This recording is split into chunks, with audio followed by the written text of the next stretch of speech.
अरे का बताई भौजी, शादी नहीं हमार बर्बादी हो गई है। अरे का भाई सुना हम बतावत है का भइल है। संगवा सूते नाम हारिया सुनाए भौजी,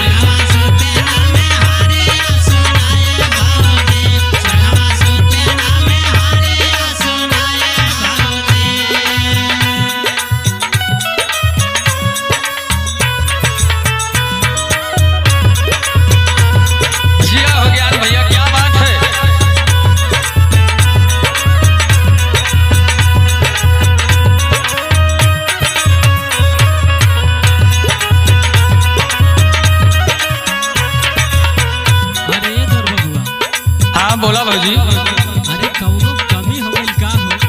अरे का बताई कौन कमी भइल है। जब से आइल तब से लगे सुतते ना हो। जब घरे में घुसीला तो झटक के कोने जाके बैठे लियो। यही से बड़ा टेंशन है। तोहार दुख हमसे ना बर्दाश्त होता। लेकिन वो कहेली का कहे आवेला दारू पी के तू ता भइला बेहाया।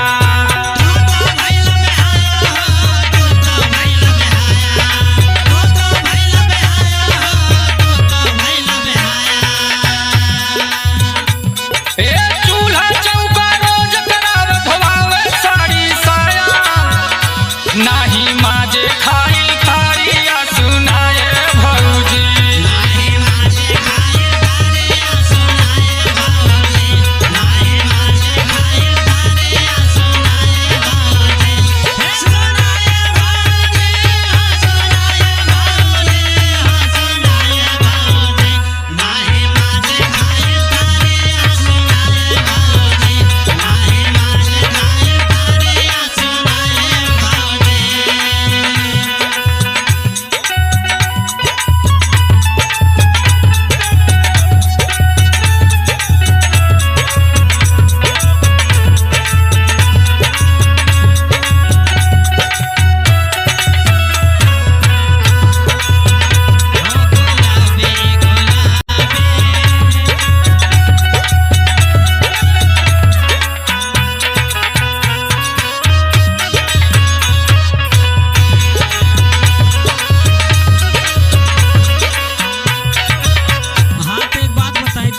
बतावा बतावा।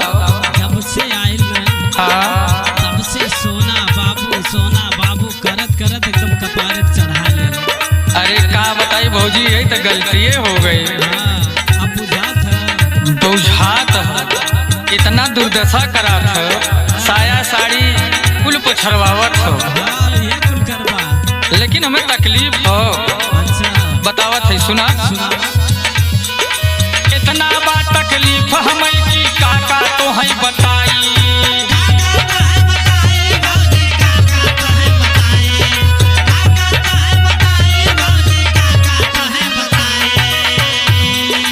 अपना घर के मालिक होई के नौकर जैसे बाई,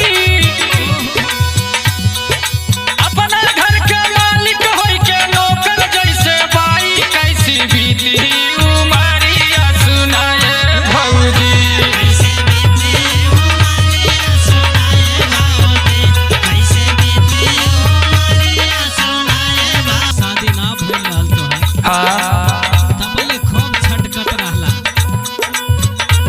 बताई भौजी, हम सोचत रहे कि हमरो बियाह हो जात तो दुल्हन आ जात कुछ अलग रुआब रहत।